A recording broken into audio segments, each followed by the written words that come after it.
Kalau saya bercerita, saya generasi ketiga Mas ya. Dari mbah saya, Pak Rahmat, Raden Rahmat, lalu saya itu ada satu cerita itu sebetulnya lurik sendiri itu sejak zaman Mojopahit. Jadi kita ini tinggal generasi penerus, tapi unik Mas. Uniknya lurik itu hanya ada beberapa tempat, bukan hanya seperti apa itu batik. Jadi batik itu seluruh Nusantara, tapi kalau lurik itu ada titik-titik tertentu. Pertama itu. Lalu yang kedua, sebetulnya kalau tidak ditinggalkan, itu ada filosofinya itu tinggi. Tentang lurik Mas. Misal kaya sodo sakler, terus apa tumbar pecah, sapit yuyu dan lain sebagainya. Tapi bisa diinovasi juga, dimasuk-masukkan, ada artinya. Itu generasi yang akan datang itu bisa juga istilahnya apa ya, bisa meniru daripada beberapa senior-senior. Tapi saat ini memang yang sedang ngetren adalah fashion, sampai diangkat ke luar negeri juga. Jadi bisa ada yang pameran sampai ke Belanda dan lain sebagainya. Itu lurik Mas itu. Makanya lurik ini sangat unik, karena lurik ini kan kalau diambil dari filosofi lurik itu kan lurik itu kecil. Tapi kalau lorek itu besar, ya lurik itu kan lirik gitu ya. Jadi kalau lorek itu kan lorok, wah, gede mesti. Nah, itu uniknya di situ. Tapi bukan hanya itu juga istilahnya lurik.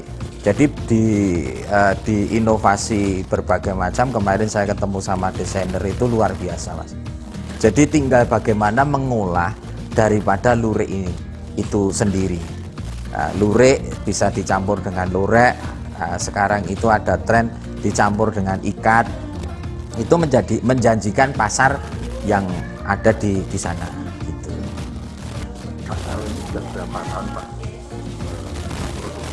Kalau saya sekitar 25 tahun Mas menggeluti ini ya, karena sebelum itu kan saya ikut bapak, tidak digaji Mas.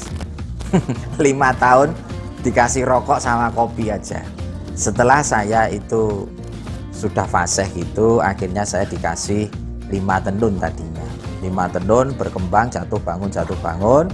Sekarang sudah berkisar ya, saya punya mesin sendiri itu 60-an. Sebelum pandemi itu saya bisa mengoperasionalkan itu 50 karyawan Mas. Saat ini masih ada lah.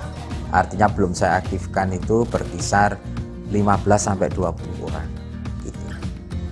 Pak, produksinya tenun pesanan dari mana sih Pak? Kalau saya kan basicnya kan memang lurik Mas ya. Tapi karena lurik itu prinsipnya juga ada yang going up going down, otomatis kan saya sendiri belajar tentang beberapa suku yang ada di Indonesia. Misal saya ambil Papua.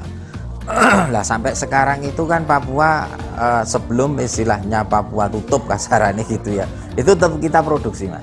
Misal kayak gini boirim ya, boirim itu kan untuk mas kawin, dimana mas kawin itu harus ada, itu memang harus ada mas kawin yang ada. Nah, ini sampai sekarang continuity-nya itu ada, artinya terus itu tanpa ini Mas, tanpa ada perang, ada ini, ada pandemi, itu tetap terus.